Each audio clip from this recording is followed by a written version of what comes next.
नमस्कार, Ram Ram. PNA network के YouTube channel पर आपका स्वागत है। मैं हूं कुलभूषण। अगर आप अभी तक हमारे चैनल से नहीं जुड़े हैं तो कृपया चैनल को सब्सक्राइब कर लीजिए। मेरा कंटेंट, मेरा विश्लेषण आपको पसंद आता है तो लाइक भी जरूर कीजिए। वक्फ बोर्ड सारी हदें कई सालों से पार करता जा रहा है, क्योंकि अधिकार इतने असीमित हैं। जो इनकी हरकतें हैं, जो इनका लैंड जिहाद के नाम पर वक्फ बोर्ड कार्य कर रहा है, धीरे धीरे पूरे हिंदुस्तान में इसने पांव पसार लिए हैं। सन 1954 में वक्फ बोर्ड पहले प्रधानमंत्री जवाहरलाल नेहरू ने बनाया। उसके बाद अमेंडमेंट होते होते इतनी शक्तियां प्रदान कर दी गई कि एक जिले का कलेक्टर भी उसमें कोई हस्तक्षेप नहीं कर सकता। यहां तक कि जिला अदालत भी उसमें कोई हस्तक्षेप नहीं कर सकती। और ये सिर्फ एक धर्म के लोगों के लिए बनाया गया, जिसे वक्फ बोर्ड का नाम दिया गया है। 2014 जब से नरेंद्र मोदी सत्ता पर काबिज हुए हैं, उसके बाद धीरे धीरे लोगों को यह मालूम पड़ा कि आखिर वक्फ बोर्ड है क्या। जिस तरह धारा 370 का नाम तो सुनते थे कश्मीर में, लेकिन जब वो अमल में लाई गई, खत्म करने के अमल में लाई गई, उसके बाद पूरे देश को मालूम पड़ा कि धारा 370 कितनी दुर्भाग्यपूर्ण थी हिंदुस्तान के लिए।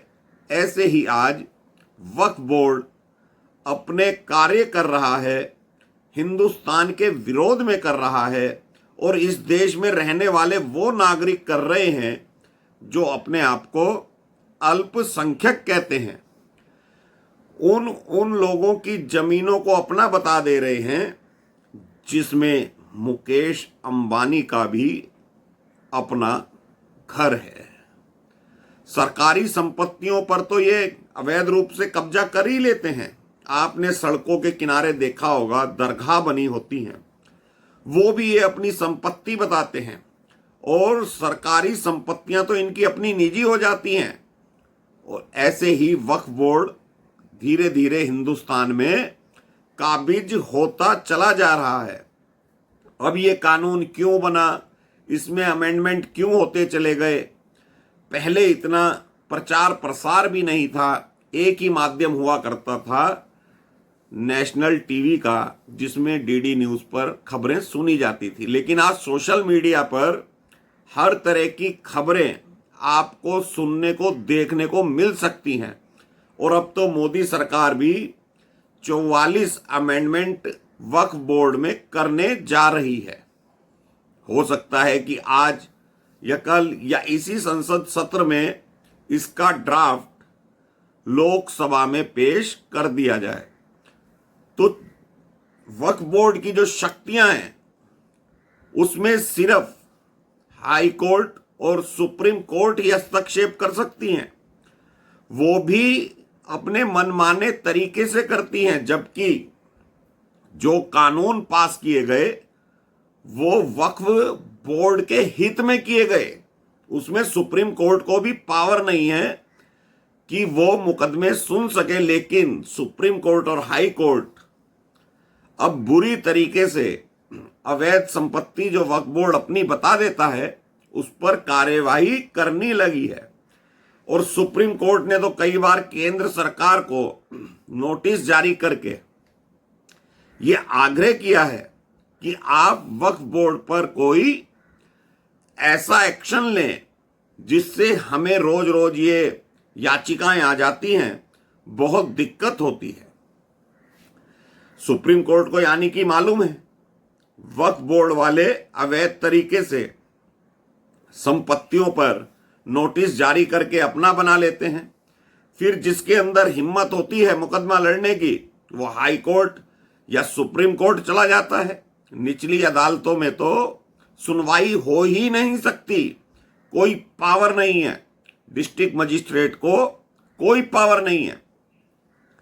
अगर वक्फ बोर्ड डिस्ट्रिक्ट मजिस्ट्रेट को यह कह दे कि फला संपत्ति हमारी है और इसे अतिक्रमण मुक्त कराया जाए, तो डीएम की मजबूरी है कि वो अतिक्रमण खाली कराएगा वक्फ बोर्ड के हित में। तो मामला है मध्य प्रदेश का। बुरहानपुर एक जगह है जहां पर एक किला है और उस किले पर वक्फ बोर्ड ने अपना हक जता दिया था और ये मुकदमा 2-3 सालों से हाई कोर्ट में लंबित था और ये धरोहर है संस्कृति विभाग की। सर्वे ऑफ इंडिया इस पे अपना सर्वे भी कर चुका है। भारत की ये धरोहर है। वहां पर शाहजहां की कोई संपत्ति है और कोई नादिर शाह का मकबरा भी बना हुआ है। तो वक्फ बोर्ड वालों ने उस पर अपना अधिकार जमा दिया। मामला हाई कोर्ट में चला गया। कई तारीखों पर बहस होती गई। अभी 3 दिन पहले उस पर फैसला आया है और सख्त टिप्पणी के साथ आया है। जीएस आलूवालिया जस्टिस सुनवाई कर रहे थे। उन्होंने वक्फ बोर्ड के वकील से पूछा कि आप हमें ये कह रहे हैं कि ये संपत्ति वक्फ बोर्ड की है, उसके रजिस्ट्रार में चढ़ी हुई है, तो आप हमें उस संपत्ति के ट्रांसफर के पेपर्स दिखा दीजिए। वो संपत्ति आपके पास कहां से आई वो पेपर्स दिखा दीजिए। या वक्फ बोर्ड ने ये संपत्ति किस सन में अपने यहां रजिस्टर्ड की है वो हमें दिखा दीजिए। तो वकील साहब ने पहले तो गुहार लगाई कि वक्फ बोर्ड के पास असीमित शक्तियां हैं। जो संपत्ति वक्फ बोर्ड की होती है उसे अधिकार है कि वो अपने यहां रजिस्टर्ड कर सकता है, जबकि वक्फ बोर्ड में सिर्फ एक ही धर्म की संपत्तियां रजिस्टर्ड हो सकती हैं जो दान में दी जाती हैं अल्लाह के नाम पर। तो धीरे धीरे बहस इतनी तल्ख हो गई तो जस्टिस आलूवालिया ने कह दिया कि ये भारत की धरोहर है। ये जो किला है संस्कृति विभाग के अंतर्गत आता है और ये भारत की धरोहर है। कल को तुम ताजमहल या लाल किला अपना बताने लगोगे तो वो तुम्हारा नहीं हो जाएगा, ना ही तुम्हारे नाम पर रजिस्टर्ड कर दिया जाएगा। ऐसे ही आलूवालिया साहब ने एक तल्ख टिप्पणी और की। लगता है कि तुम धीरे धीरे पूरे हिंदुस्तान पर अपना कब्जा करना चाहते हो। क्या पूरा हिंदुस्तान तुम्हें दे दिया जाए? यानी आलूवालिया साहब समझ गए थे, जस्टिस महोदय समझ गए थे कि ये जिस तरह से वक्फ बोर्ड वाले दलील देते हैं, कोई सबूत नहीं दिखाते, उससे तो ये धीरे धीरे पूरा हिंदुस्तान अपना बना लेंगे। आज 9.5 लाख करोड़ एकड़ जमीन वक्फ बोर्ड के पास है। तो कल को अगर ये पूरे हिंदुस्तान पर काबिज हो जाते हैं तो पाकिस्तान तो ये लोग पहले ही ले चुके हैं। तो क्या अब हिंदुस्तान लेने की तैयारी है? क्या हिंदुस्तान पर कब्जे करने की तैयारी है? ये चीज सरकार सोच रही है। वक्फ बोर्ड में अमेंडमेंट लाए जा रहे हैं, लेकिन जो बहुसंख्यक समाज है वो अब भी जागृत नहीं है। वो सोचता है मोदी अपने आप करेंगे जो कुछ करना है, लोगों को करने की कुछ जरूरत नहीं है। समस्या जब उत्पन्न हो जाती है जब मुकेश अंबानी जैसे लोगों के ऊपर भी, संपत्तियों पर भी वक्फ बोर्ड अपना अधिकार समझने लगता है। रेलवे की जमीन पर वक्फ बोर्ड अपना अधिकार समझता है, सरकारी जमीनों पर अपना अधिकार समझता है। आप जब ट्रेवलिंग करते हैं बाई रोड देखते होंगे जगह जगह दरगाह बनी हुई होती हैं, मजारें बनी हुई होती हैं, उसे बाद में वक्फ बोर्ड का रूप दे दिया जाता है।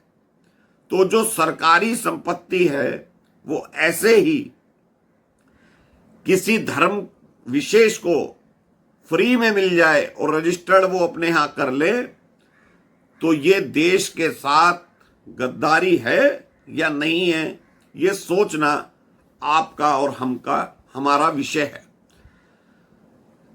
जब 9.5 लाख एकड़ जमीन पर ये लोग आज काबिज हो गए, और ये जो प्रोसीडिंग इनकी चली है ये पिछले 15 वर्षों से अधिक हुई है। जब देश आजाद हुआ था इनके पास 1 लाख एकड़ जमीन भी नहीं थी। नेहरू ने एक्ट बनाया, उसके बाद संशोधन होते चले गए।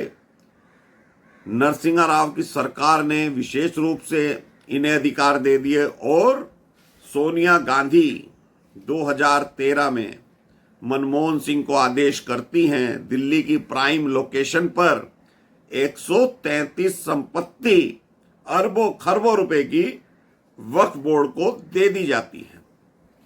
तो जब हमारे नेता ही या जो कहें आज विपक्षी दल हैं इस मानसिकता से कार्य करते हैं कि वोट लेने के लिए वो अपने देश को बेच भी सकते हैं, तो ये मानसिकता कहां तक सही है, वोट देने वालों को भी समझना चाहिए और संपत्ति देने वालों को भी समझना चाहिए। ये देश के साथ गद्दारी है। तो अब लैंड जिहाद पर मोदी सरकार कड़ा प्रहार करने वाली है। हाई कोर्ट सख्त टिप्पणी कर चुका है, सुप्रीम कोर्ट कई बार कर चुका है। तो अब नरेंद्र मोदी तीसरी अपनी पारी में ये ओवर डालने वाले हैं। तो दोस्तों अभी के लिए इतना ही। मेरा कंटेंट, मेरा विश्लेषण आपको पसंद आए तो लाइक जरूर कीजिएगा, चैनल को सब्सक्राइब कर लीजिए। धन्यवाद। नमस्कार। भारत माता की जय।